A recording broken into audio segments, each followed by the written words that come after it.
Hello students, आज हम start करने वाले हैं 9th क्लास कंप्यूटर साइंस का लेक्चर नंबर 2 ऑफ यूनिट 1।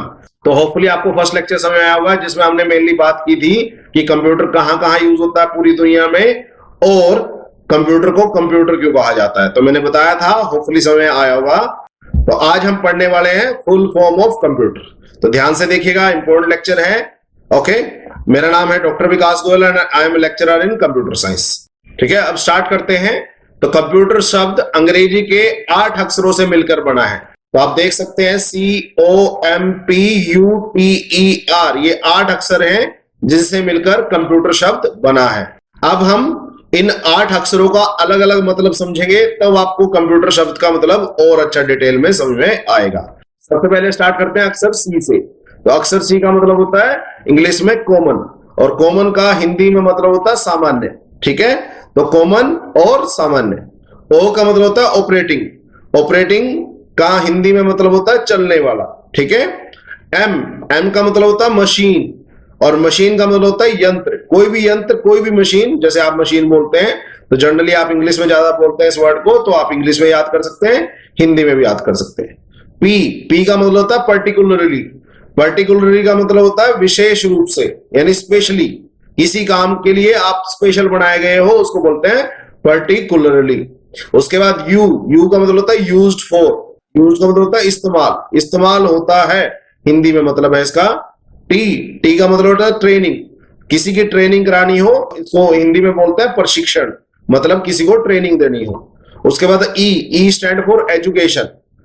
ठीक है, एजुकेशन का मतलब होता है शिक्षा। और R का मतलब होता है रिसर्च, रिसर्च होता है खोज।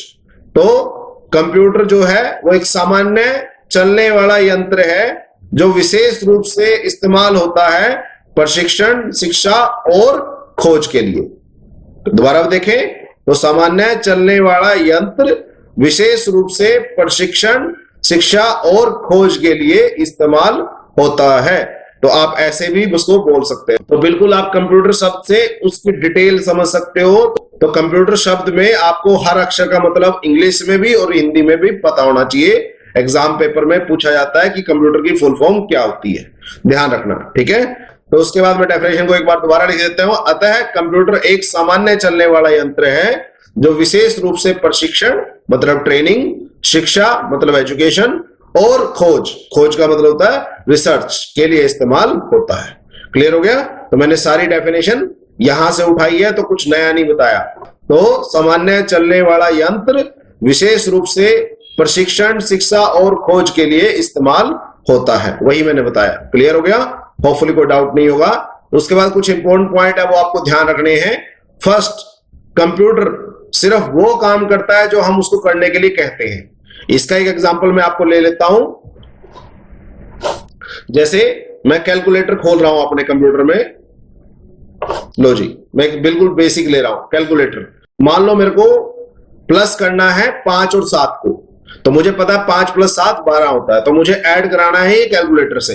मैं इससे पूछ रहा हूं आंसर बता। अबे आंसर कहां से बताऊं जब तक मुझे 5 और 7 नहीं बताएगा और ये नहीं बताएगा कि उनको प्लस करना है, मैं 12 कैसे बता दूंगा? तो कंप्यूटर अपने आप कुछ भी काम नहीं करता, यानी ये नहीं सोच सकता कि मेरे मन में चल रहा है 5 + 7 = 12, तो ये मेरे मन की बात नहीं पढ़ सकता जो आप इसको बोलोगे। तो मैंने कहा 5 कर दे, ठीक है जी, उसके बाद प्लस कर दियो, ठीक है, उसके बाद 7, ठीक है, उसके बाद बराबर कर दियो। अब ठीक है। तो कंप्यूटर सिर्फ वो काम करता है जो हम उसको करने के लिए कहते हैं, अपने मन से वो कुछ नहीं करता, ना वो हमारे मन की पढ़ सकता है। उसके बाद सेकंड, यानी केवल वह उन कमांड्स या निर्देशों को मानता है जो पहले से कंप्यूटर के अंदर डाले गए होते हैं। तो इस कैलकुलेटर में ऑलरेडी प्लस माइनस गुणा भाग सब डाले गए हैं, तो सिर्फ ये प्लस माइनस गुणा भाग ही कर सकता है। अगर आपने कोई ऐसा काम इससे कराना है जो इसके अंदर नहीं पड़ा या इस कैलकुलेटर में नहीं है, तो आप नहीं करा सकते। और लास्ट है, उसके अंदर सोचने समझने की क्षमता नहीं होती। तो कंप्यूटर ना अपने आप सोच सकता, ना वो समझ सकता, जो हम उसको बोलेंगे वही करेगा। मैंने 5 डाल दिया, प्लस डाल दिया, 7 डाल दिया, तभी वो 12 देगा।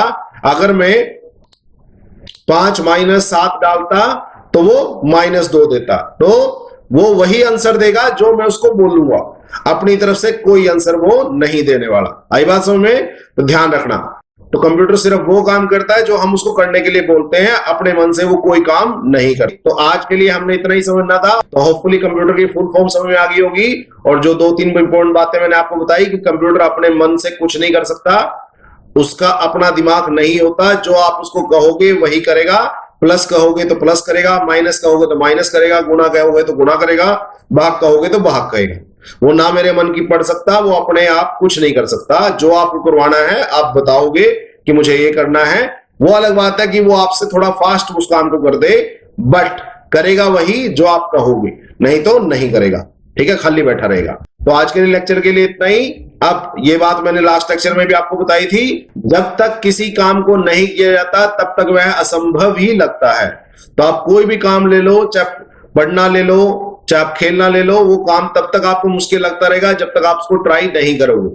हो सकता है आपको मैथ बहुत मुश्किल लगता हो सकता है साइंस बहुत मुश्किल लगती हो सकता है कंप्यूटर आपको मुश्किल लग रहा हो। कोई भी सब्जेक्ट आपको तब मुश्किल लगता है क्योंकि आपने उस पर एनफ टाइम नहीं लगाया, आपने उस पर बिल्कुल अच्छी तरह नहीं पढ़ा। अगर आप उसको मन से बैठ के जिद करके पढ़ोगे तो आपको वो कभी सब्जेक्ट मुश्किल लग ही नहीं सकता। ठीक है, हो सकता है थोड़ा टाइम लगे, बट अगर आप बार बार मैथ की प्रैक्टिस करोगे, साइंस के काम को बार बार याद करोगे, समझने का प्रयास करोगे, तो आपको वो सब्जेक्ट कभी भी मुश्किल नहीं लगेगा। इसी तरह कोई भी खेल है, वो कब तक आपको मुश्किल लगता है जब तक आप उसको दिल से ट्राई नहीं करते। तो जब आप उसको ट्राई करोगे तो पक्का आपको वो खेल भी आ जाएगा और पक्का वो आपको सब्जेक्ट भी समझ में आना स्टार्ट हो जाएगा। तो हर चीज को दिल से करो और जी जान से करो, सो दैट कि उससे आपका डर बिल्कुल भाग जाए। ठीक है, कोई चीज ऐसी नहीं हो सकती दुनिया में जो किसी के लिए भी असंभव हो। ना वो मेरे लिए असंभव है, ना वो आपके लिए असंभव है। वो तब तक असंभव है जब तक आप उसको ट्राई नहीं कर रहे। ठीक है, ओके।